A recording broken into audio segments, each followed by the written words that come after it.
UFOs, are they real? Here's a story that I think will pique your interest this Friday, September 28th, 2012. UFOs? Aliens? Are they fallen angels? Now, I try to steer clear normally from mainstream media news and the Huffington Post, but here, pictured in the red shirt, is a reporter for the Huffington Post, and he's trying to blow this whole UFO theory off. He's trying to laugh it off, joke it off as a conspiracy theory. I think you're going to find this video interesting. I'm going to play that in just one moment.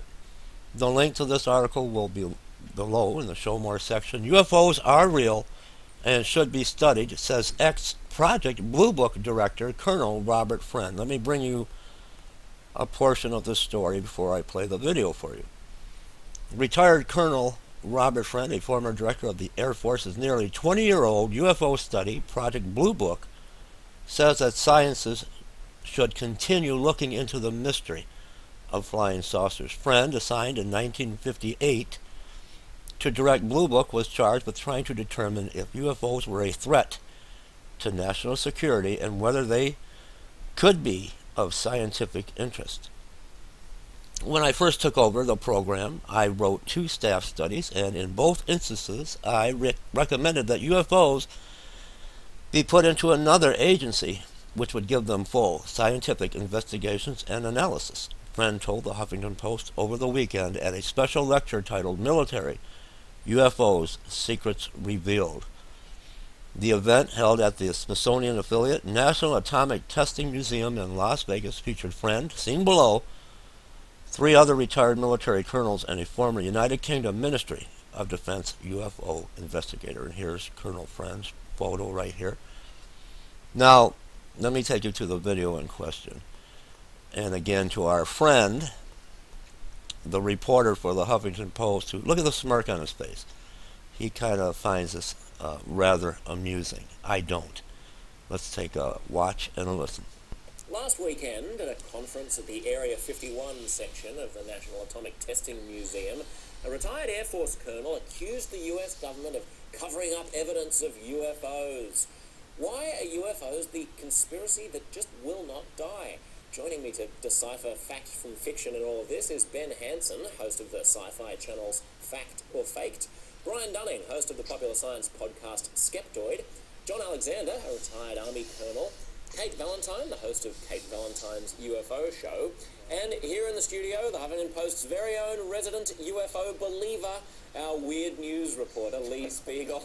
Lee, you wrote the article for Huffington Post about the conference. Guilty. Was there yeah, exactly. What was the conference? What were the allegations that were being made? Is there anything new? Well, what's happened post-conference is that one of the participants, retired Air Force Colonel William Coleman, who formerly was the chief spokesman for the Air Force's Project Blue Book in the 1960s. Blue Book was the old investigation into UFOs that was abandoned in the late 60s when they felt there was nowhere to take it. Or if you're a conspiracy theorist, they canned it for more various reasons. Exactly, and they decided that there were 3 things that caused them to actually officially close Blue Book. First, they didn't see anything after 20 years of studying UFOs that would indicate that UFOs posed any kind of national security threat.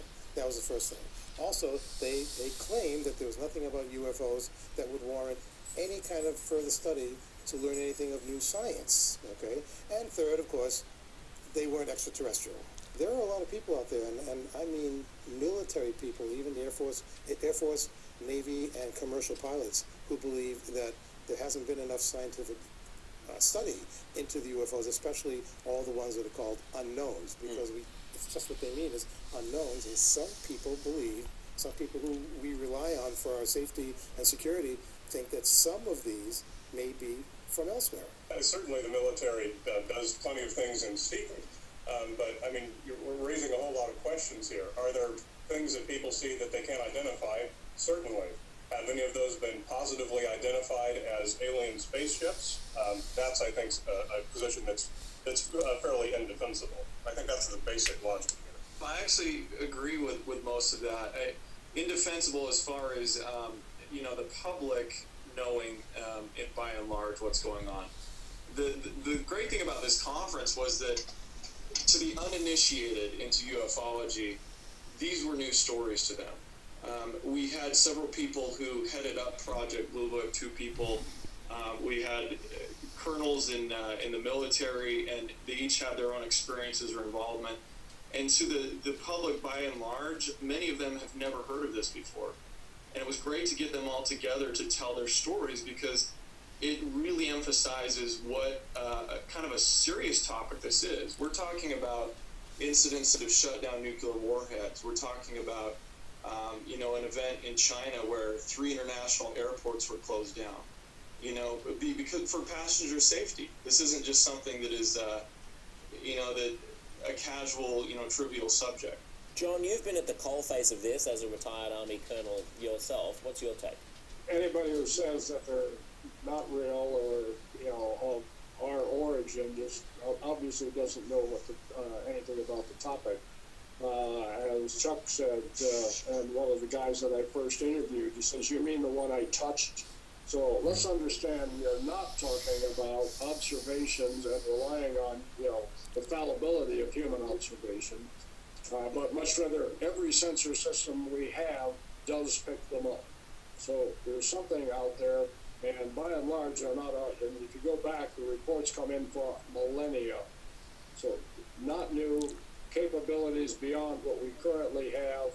So it's not ours. That's no simple explanation. ET, I happen to come down against the ET hypothesis as well, because that's just too simple. What do you think it is then?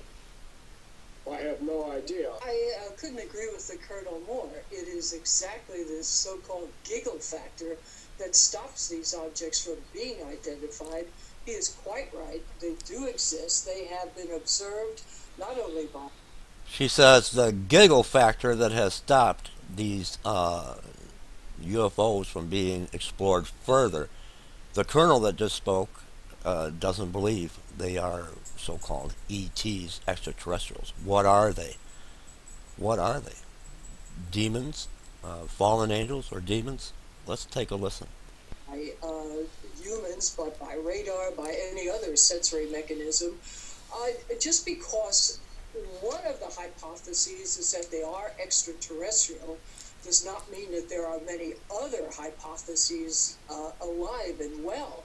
And I think this whole little green men tale is just to put a lid on serious investigations. And it's somewhat annoying. It really is. There are objects, they do fly, they are unidentified.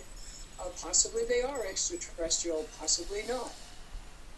All right, if they're not extraterrestrial, they're not little green men, as she is reporting, and as the colonel stated, he doesn't believe they are extraterrestrial. What are they? You're watching Leave me your comments.